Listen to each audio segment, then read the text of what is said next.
The salt air from the Persian Gulf used to cling to everything in our small coastal city.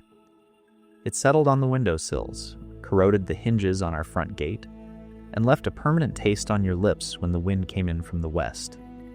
I remember that taste distinctly from my childhood, metallic and sharp, mixed with the diesel fumes from the trucks that rumbled through our neighborhood at dawn, heading to the port where my father worked. Our home was small but immaculately kept. My mother insisted on it. She was a woman of rigid discipline, known throughout our community as an exceptional teacher of children. Mothers would send their sons and daughters to her for Quranic instruction, and she would sit them in neat rows on our carpet, pointing to the Arabic script with a wooden rod, correcting pronunciation with swift precision. I learned before I could understand. I memorized before I could write my own name in Farsi. The verses became part of my internal rhythm, recited before meals, whispered before sleep, chanted in the mosque on Fridays when my father would place his hand firmly on my shoulder and guide me through the rows of men. My father was a port inspector, a position that carried both respect and suspicion in those years. He examined cargo manifests, checked containers, and reported discrepancies to authorities whose faces we never saw. He worked long hours, often returning home after dark, with his white shirt stained with sweat and his eyes heavy with exhaustion. He rarely spoke about his work, but I understood even as a child that his job required a particular kind of loyalty, the unquestioning kind.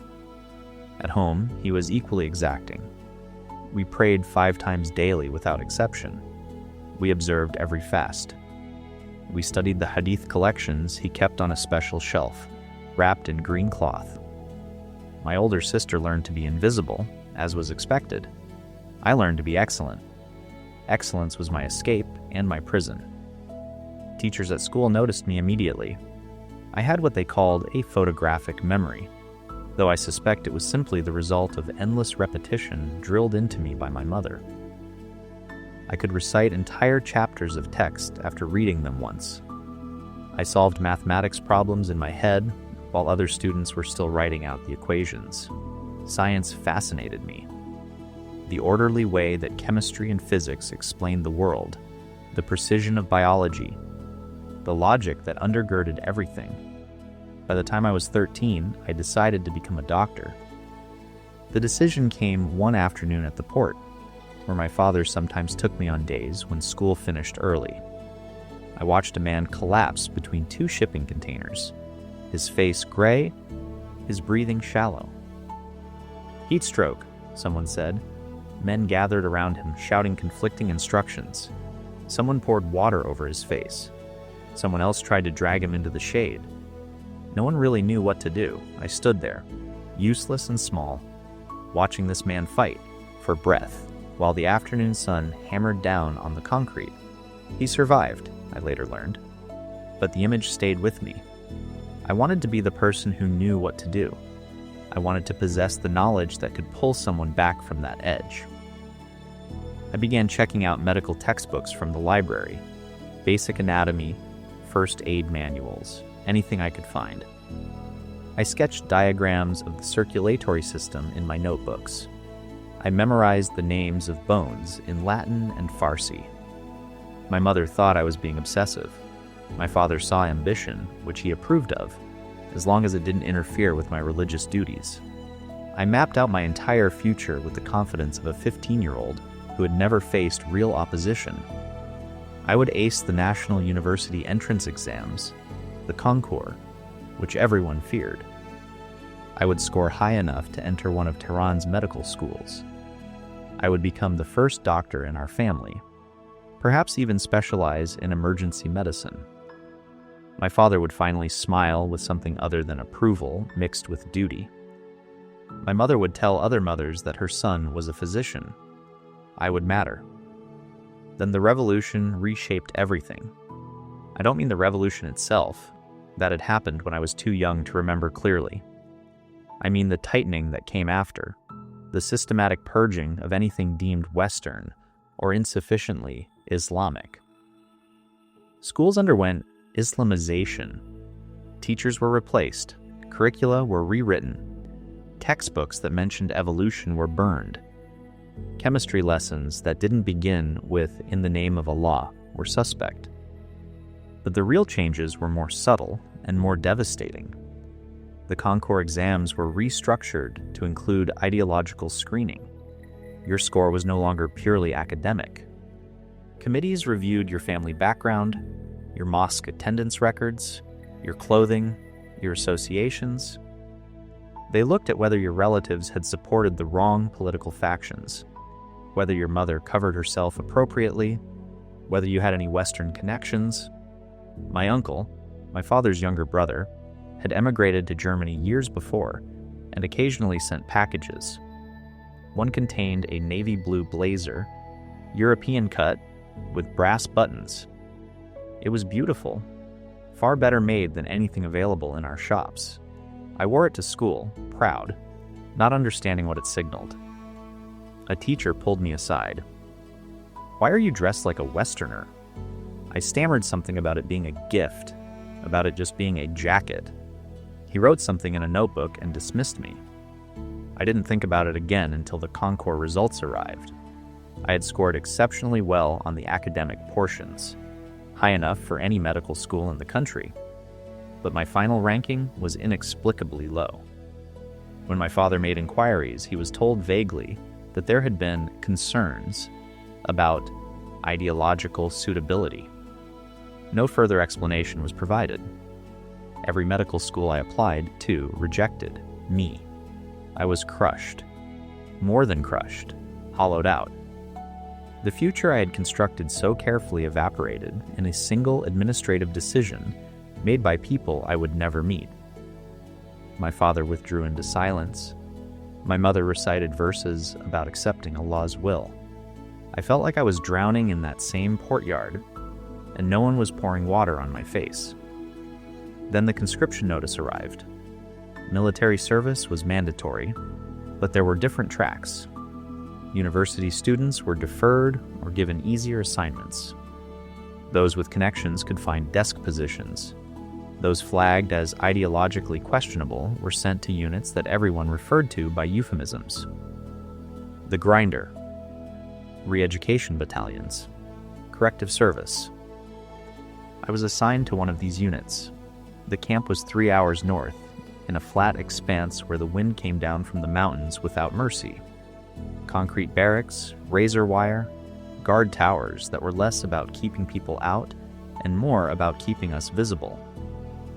The commanding officers had the dead eyes of men who had stopped seeing other humans years ago. We were trained past the point of exhaustion. We ran in the heat until men vomited. We did drills with equipment that was deliberately broken or missing pieces. We were punished for infractions that were never explained. Wrong posture during inspection, insufficient enthusiasm during ideological lectures, faces that displayed doubt. But the real purpose wasn't training. It was sorting. Men who complained disappeared. Men who asked questions were transferred to other units, and we never heard from them again. At night, in the barracks, we whispered about what happened to them. Some said labor camps. Some said prisons where you were forgotten. Some said they were sent to the front lines of conflicts that officially didn't exist. I kept my head down. I volunteered for nothing. I made myself as unremarkable as possible. One night, 3 soldiers from my barracks were pulled out during a late inspection. They were marched out into the darkness, and we heard vehicle doors slam. In the morning, their bunks were stripped and reassigned as if they had never existed. No explanation. No paperwork. Nothing. That night, I lay on my thin mattress, staring at the ceiling, and understood with perfect clarity that if I stayed, I would eventually be disappeared too. The military system had identified me as problematic, and the machinery would grind me down until I either broke or vanished. I had one choice: escape. Planning an escape from a military unit in the Islamic Republic was not something you discussed with anyone. Trust was a luxury that could get you killed. I began by observing routines, guard rotations, patterns in patrol schedules, where the perimeter was most poorly lit. I hoarded small amounts of food for meals. I stole a civilian shirt from a laundry line during a work detail outside the base.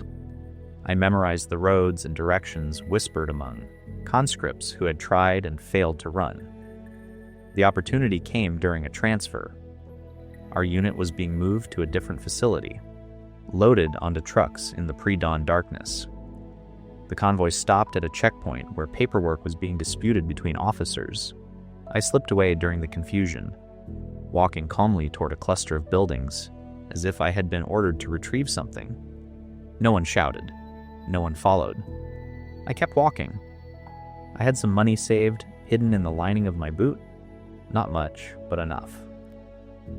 I made my way to a town where I had heard smugglers operated. These were men who moved people across borders, deserters, dissidents, anyone desperate enough to pay.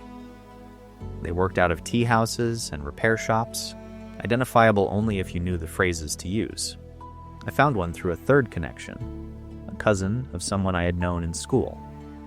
The smuggler was a lean man, with a face that had been weathered into permanent suspicion. He asked no questions about why I was leaving, only whether I had money. I gave him most of what I had. He gave me a canvas bag with some dried fruit, a water bottle, and a forged travel permit that would hold up only to the most cursory inspection. "We leave tonight," he said, "east through Baluchistan, then Pakistan. Don't slow us down." There were 6 of us who made that first leg of the journey, all young men, all fleeing something. We traveled at night across desert terrain, following routes that stayed far from roads and settlements. The smuggler moved quickly and expected us to keep pace. When someone fell behind, he did not wait long. The desert was vast and hostile in a way I had not anticipated. During the day, when we hid in caves or abandoned structures, the heat was suffocating. At night, the temperature plummeted. My lips cracked and bled. My feet developed blisters that burst and reformed. We ate sparingly because we didn't know how long the journey would take. The smuggler shared nothing beyond terse directions. After 5 days, we crossed into Pakistan through a mountain pass that had no official border post. We walked past the invisible line into another country, and nothing changed except that now we were illegal in a new place. The smuggler left us in a town whose name I never learned. He pointed to a building and said someone inside would help us. Then he vanished back into the routes he traveled. The building was a safe house run by people who specialized in displaced persons. They crammed us into a room with 30 others, men from Afghanistan, Iraq, Syria, even some Africans who had somehow made the same desperate journey. We slept on mats so close together you couldn't turn over without touching someone. The food was rice and lentils once a day. Water was rationed. Disease spread quickly in those conditions. Men coughed through the night. Some developed fevers and dysentery. I stayed there for 3 weeks, which felt like 3 years. Every day we were promised that transporters would come soon, that our papers were being processed, that we just needed to wait a little longer. Every day that promise turned out to be empty.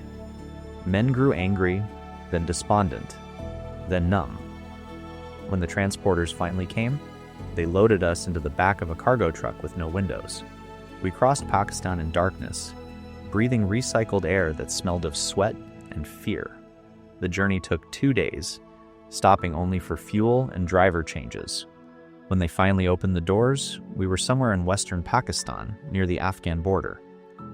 From there, we were handed to another group of smugglers who moved us through Afghanistan. This leg was faster, but more dangerous. Taliban checkpoints, corrupt police, bandits who preyed on refugees. We traveled mostly at night, in vehicles that broke down constantly. I learned to sleep sitting up, to eat food without knowing what it was, to stop asking questions because answers didn't matter. We eventually reached the Iranian border again, the western side this time, and crossed back into my own country illegally. The irony was not lost on me. We moved through Kurdish regions where smuggling was an economy unto itself, then into Turkey through mountain passes where the snow was still deep even though it was late spring. Turkey felt like the first breath after drowning. The smugglers left us near a refugee processing center in Ankara, pointing us toward a building in the distance. We walked there in a daze, barely able to believe we had made it. The processing center was a converted school.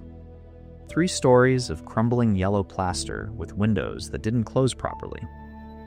The classrooms had been emptied of desks and filled with cots. Children's drawings still decorated some walls. Stick figures holding hands, houses with smoke curling from chimneys, suns with triangular rays. Someone had tried to paint over them, but given up halfway through. Conditions were harsh by any standard, but after the journey, they felt almost luxurious. We had mattresses, thin but present. We had regular meals, bland but sufficient. We had running water, even if it was cold. Most importantly, we had the possibility of a legal status, of being recognized as something other than illegal cargo. The application process was glacial. Forms had to be filled out in triplicate, in languages most of us didn't speak. Interviews were scheduled and then postponed. Documents were requested that we couldn't possibly provide. The bureaucracy seemed designed to outlast our hope. I waited. Weeks became months. I learned to recognize the other long-term residents by their faces. The hollow-eyed man from Somalia, the Iraqi woman who prayed loudly at dawn, the group of young Afghans who played cards with a deck so worn the suits were barely visible. And I grew bitter. I was angry at the revolution that had stolen my future, angry at the military system that had tried to erase me, angry at the smugglers who treated us like merchandise, angry at the Turkish officials who processed us with the enthusiasm of people stamping parking tickets, angry at Allah, who I had served faithfully and who had given me nothing but obstacles. My faith, which had been the structure of my entire life, began to feel like a prison. I prayed because I always had, but the words felt hollow. I fasted because stopping would mean admitting something I wasn't ready to admit. I defended Islam in arguments with other refugees because my identity was so bound up in it that losing my religion felt like losing myself. Then I met Matthew. He was part of a group of European volunteers who came to the center twice a week. They weren't missionaries, at least not in any official capacity. They brought tea, distributed blankets, helped people fill out forms, and listened to stories that most people were tired of hearing. Matthew was older, maybe in his 60s, with gray hair and glasses that sat crooked on his face. He wore simple clothes and moved with the careful deliberation of someone whose joints hurt. He noticed me because I was sitting alone, staring at a form I couldn't read. He approached with a cup of tea and asked in broken Arabic if I needed help. I replied in English, sharply, that I was fine. He smiled and left the tea anyway. He came back the next week and sat beside me again. This time he asked where I was from. I told him Iran, expecting the usual response: pity, curiosity, political questions. Instead, he just nodded and asked what I had studied. When I told him about wanting to be a doctor, his face brightened. He told me his son was a physician in London. We talked for maybe 10 minutes. Nothing profound, nothing religious, just conversation. But then he mentioned praying for everyone at the center, and something in me snapped. I challenged him immediately. Why would prayer matter? What God answered prayers in a place like this? And if he was Christian, how could he possibly think his religion was true when Islam was the final revelation? When the Quran corrected all the corruptions in the Bible? When Jesus himself was only a prophet? I threw everything I had learned at him. Arguments from the Quran, historical points, theological challenges. I expected him to argue back, to defend himself, to show me the weakness I was certain was there. He just listened.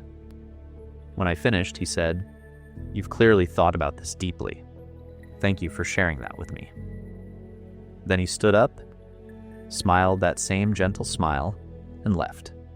I was stunned and infuriated. I wanted to fight. I wanted him to show me the flaws in Christianity so I could confirm what I already knew. His kindness felt like a kind of weapon I didn't know how to counter. He came back the next week, and the week after that. Each time we talked, sometimes about religion, sometimes about other things. He never preached.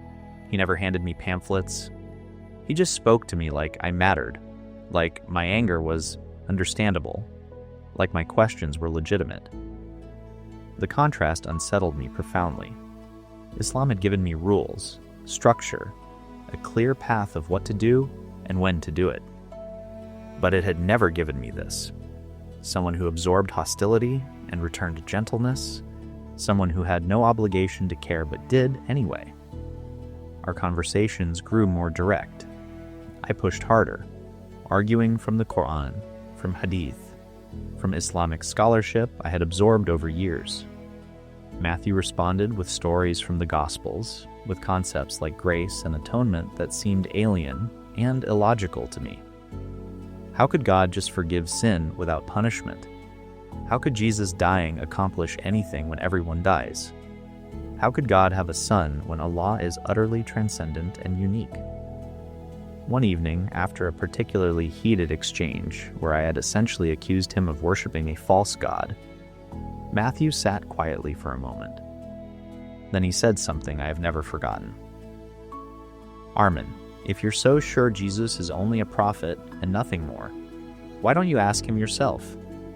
If he is nothing more than a prophet, nothing will happen. But if he is who we Christians believe he is, if he truly is the Son of God, then he can show you. He's not afraid of your questions." I stared at him. No one in my entire life had ever spoken to me like that. Not my parents, not my teachers, not the imams. The idea that you could directly challenge a religious figure and expect an answer was completely foreign to me. Islam didn't work that way. You submitted. You obeyed. You didn't negotiate with Allah. But Matthew's words lodged in my mind like a splinter. I couldn't remove them. That night, I lay on my cot in a room where 50 men slept. The air was thick with the smell of unwashed bodies and stale breath. Someone was snoring. Someone else was crying quietly in the dark. The fluorescent light in the hallway flickered through the doorway, and I whispered into the darkness, "Jesus, if you are truly the Son of God, show me." I said it almost mockingly, expecting nothing. I rolled over and tried to sleep. The dream came that very night. I was back in my old neighborhood in Iran. The streets were exactly as I remembered. The cracked pavement, the corner store with the faded Pepsi sign, the mosque with the blue-tiled dome.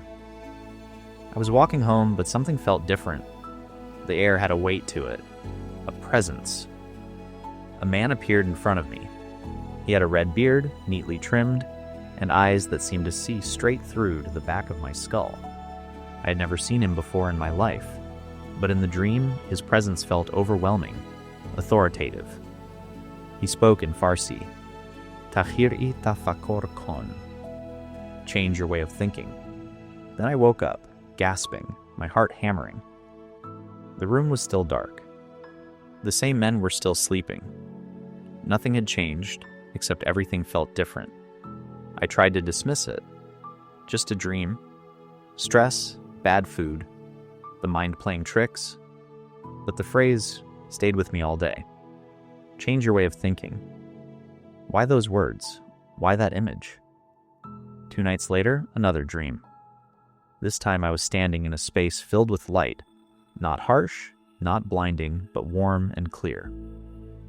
A man approached me, dressed in white. I couldn't see his face clearly at first, but as he came closer, I saw his hands. They were scarred, pierced through, and his eyes. I will never be able to adequately describe his eyes. There was compassion there, yes, but also strength, authority, love that was almost painful in its intensity. He spoke the same words, Tahir e tafakkur kon. Change your way of thinking. And then he was gone, and I woke up trembling.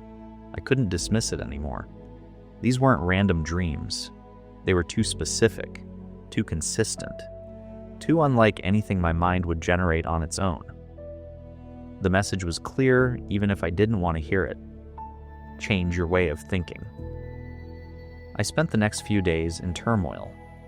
I reviewed everything I'd been taught about Islam, the 5 pillars, the Quran's teachings, the hadith, the scholarly commentaries. I had memorized so much, built my entire worldview on it. But now, for the first time, I was examining it not as a believer, but as someone who was genuinely questioning. And I began to see cracks. Islam had given me laws, 613 commandments in some counts, more if you included scholarly interpretations, rules for eating, dressing, praying, washing, speaking, thinking. I had tried to follow them all, and I had failed constantly. Everyone did. The standard was impossible. And when you failed, you begged Allah for mercy, but you never knew if you had done enough, prayed enough, been righteous enough. Judgment was always uncertain. Christianity, as Matthew had explained it, was different. It didn't start with rules. It started with relationship, with a God who didn't wait for humans to climb up to him, but who came down to them. A God who knew the standard was impossible, and so met it himself. Grace. That was the word Matthew kept using. Unearned, undeserved favor. It was scandalous. It was offensive to everything I had been taught. It was also the most beautiful thing I'd ever heard. One of the volunteers had left a Bible on a table in the common room. It was in Farsi, translated, well worn. I picked it up hesitantly, feeling like I was committing a betrayal just by touching it. I started reading the Gospel of John. In the beginning was the Word, and the Word was with God, and the Word was God. I read about Jesus turning water into wine, healing the sick, speaking with authority that made religious leaders furious. I read about him forgiving sins, which only God could do. I read about him claiming to be the way, the truth, and the life. And then I read about the crucifixion. I had known the story in outline. Muslims are taught that Jesus didn't actually die, that Allah substituted someone else. But reading the gospel account, the brutality of it, the intentionality of it, the willing sacrifice, it struck me differently. Greater love has no one than this, to lay down one's life for one's friends. That night, I couldn't sleep. I kept thinking about those pierced hands in my dream, about the message to change my thinking, about Matthew's gentle insistence that Jesus could answer for himself. I got off my cot, carefully stepping over sleeping men, and went to the stairwell where I could be alone. I sat on the cold concrete steps, the Farsi Bible in my hands, and I felt the weight of the decision in front of me. If I accepted this, I would be turning my back on everything: my family, my culture, my identity. In Islam, apostasy is the unforgivable sin. My parents would disown me if they knew. I would be seen as a traitor, a sellout to Western influence, someone who had abandoned the truth for comfort. But if I rejected it, I would be denying what I had experienced: the dreams, the presence, the overwhelming sense that Jesus was real and had shown himself to me just as Matthew said he would. I knelt on that stairwell, surrounded by the sounds of a refugee center at night. Coughing, snoring, someone arguing in a language I didn't recognize. And I prayed differently than I ever had before. Not the ritual prayers I had recited thousands of times, not the fearful begging I had offered when things were desperate, but a simple, honest surrender. Jesus, I don't understand all of this. I don't know how to reconcile it with everything I was taught. But if you are real, if you are who you showed me you are, then I accept you. I'm done trying to earn my way to God. If you're offering grace, I need it. I'm yours. Nothing dramatic happened. No light from heaven, no audible voice. Just a settling, a peace that started somewhere deep in my chest and spread outward. The weight I had been carrying for months, maybe years, lifted. I sat there on those stairs until dawn broke, reading the gospel and feeling like I was seeing clearly for the first time in my life. The practical changes came slowly. I started attending a small church that met in a rented space not far from the center. Most of the congregation were refugees like me, converts from Islam, people who understood the cost of the decision I had made. We sang in multiple languages. We shared meals that combined Middle Eastern, African, and Turkish food. We studied the Bible together, often stopping to debate theology or ask questions that must have seemed elementary to lifelong Christians. But the internal transformation was faster and more profound. I began to understand what it meant to have assurance of salvation, to know that my standing with God wasn't dependent on my performance. I learned to pray conversationally, like I was talking to someone who actually cared about the details of my life. I discovered that reading the Bible wasn't about memorizing verses to prove points, but about encountering a God who revealed himself through story and relationship. My application for refugee status was eventually approved. I was granted passage to a Western country.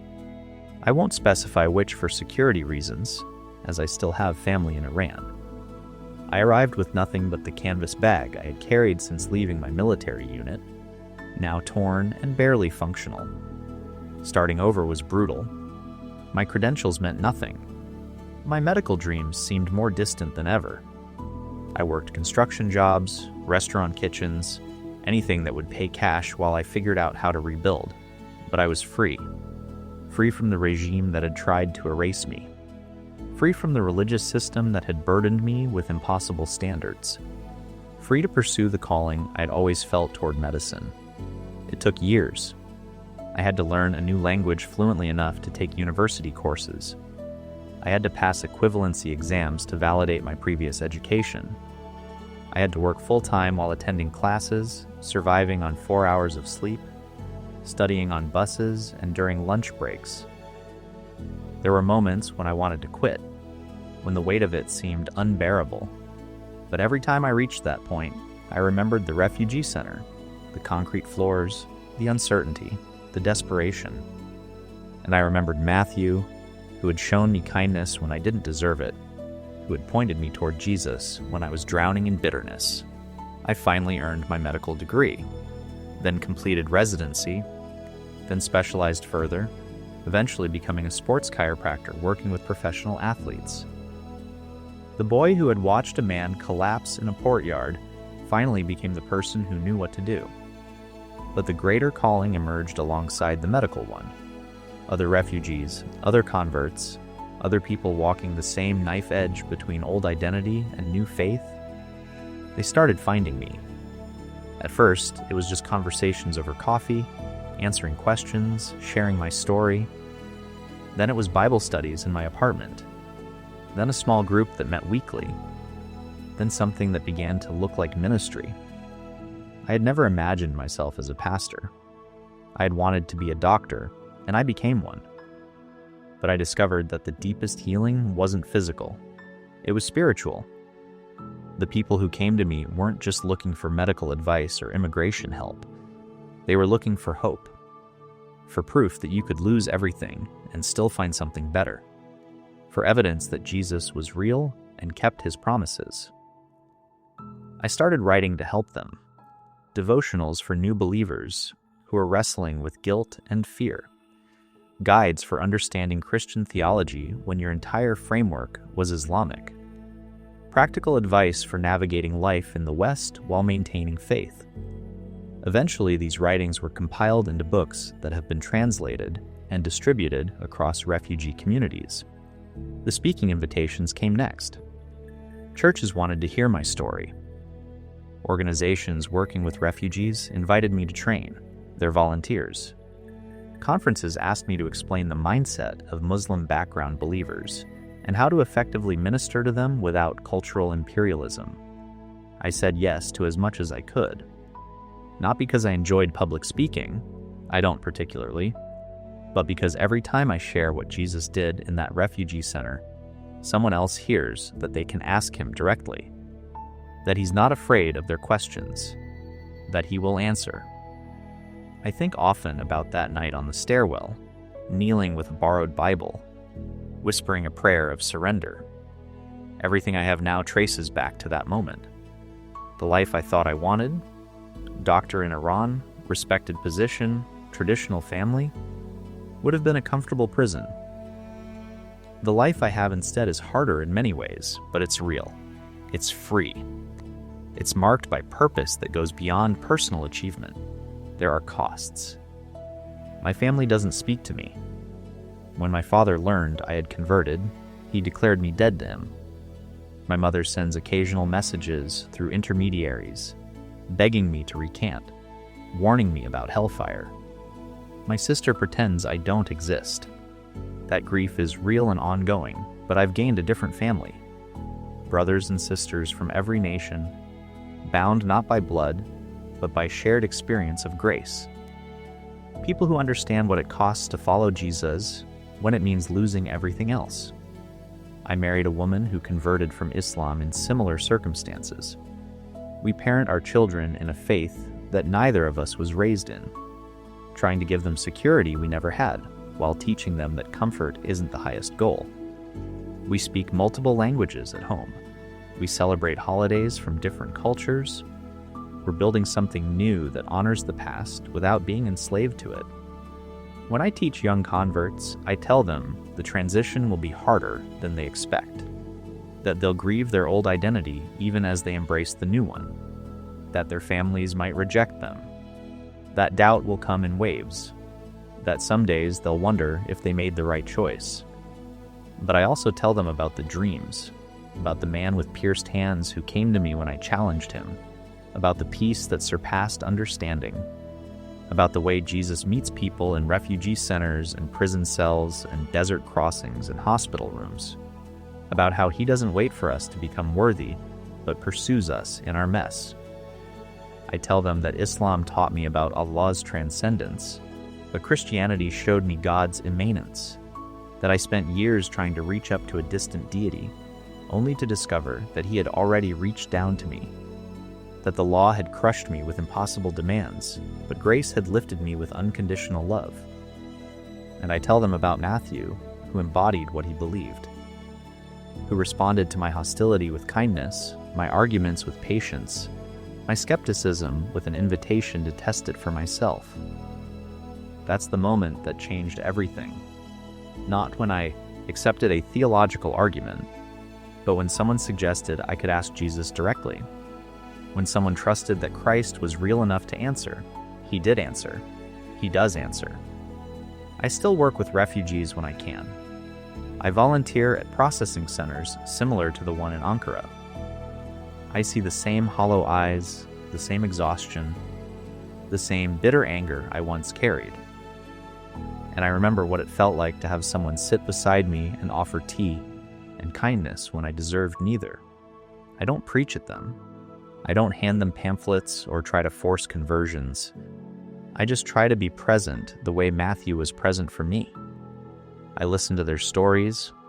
I help with paperwork. I treat their physical ailments when they need medical care. And when they ask, and eventually they do ask, I tell them what happened to me.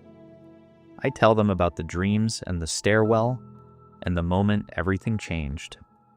I tell them that Jesus is real and that he's not afraid of their questions. Some accept it. Some reject it angrily. Some think about it for months or years before deciding. I've learned that conversion isn't something you can manufacture or manipulate. It's something Jesus does when someone is finally willing to challenge him and listen for the answer. My medical practice continues. I work with athletes who trust me with injuries that could end their careers. I've had the privilege of keeping people in the game, literally. But increasingly, the conversations after treatment turn spiritual. These are people who have achieved everything the world says should make you happy. Fame, wealth, physical excellence, and they're still searching for meaning. They ask me why I seem different, why I'm not cynical, why I have peace. And I get to tell them about a refugee center in Ankara, about dreams that came when I challenged Jesus to prove himself, about a God who writes his law on hearts instead of stone tablets, about grace that transforms instead of rules that condemn. The story never gets old. I've told it hundreds of times in dozens of contexts to audiences from every background. And it still moves me, because it's not really my story, it's his story, played out through one Iranian refugee who thought he had lost everything but discovered he had found the only thing that mattered. Sometimes, late at night, when the house is quiet and my family is asleep, I sit in my study and think about the boy who memorized Quranic verses before he could write his name. The teenager who dreamed of being a doctor and had that dream crushed by ideology. The soldier who fled into the desert with nothing but a canvas bag. The refugee who slept on concrete floors and wondered if hope was just another cruelty. That boy, that teenager, that soldier, that refugee, he's still part of me. I carry him in my memory, in my prayers, in my compassion for others who are walking similar paths. But he's not who I am anymore. I've been transformed, made new, given an identity that goes deeper than nationality or profession or family lineage. I'm a child of God, adopted through Christ, secure in grace I didn't earn and can't lose. When Matthew asked me that question years ago, if Jesus is who Christians say he is, can he not show you? He gave me permission to doubt honestly, to test the claims, to challenge God directly. That permission was the greatest gift anyone ever gave me, because Jesus did show me. He came to me in dreams when I was most hostile to him. He spoke to me in a language I understood. He pursued me when I was running in the opposite direction. He met me in my anger and my questions and my brokenness, and he didn't demand that I clean myself up first. That's the message I carry now to everyone who will listen. Jesus is real. He's not threatened by your doubts or afraid of your questions. He doesn't require you to become righteous before he'll accept you. He makes you righteous through his own sacrifice. The hardest journeys produce the clearest truth. The path from Iran to that refugee center in Ankara was brutal. The path from Islam to Christianity cost me everything I once valued. But on the other side of that loss was a gain so profound that I would walk that path again without hesitation. I found the God who comes close, the God who sacrifices for his people instead of demanding sacrifice from them, the God who writes his law on hearts and gives his spirit as a guarantee, the God who transforms refugees into sons, persecutors into apostles, broken people into testimonies of grace.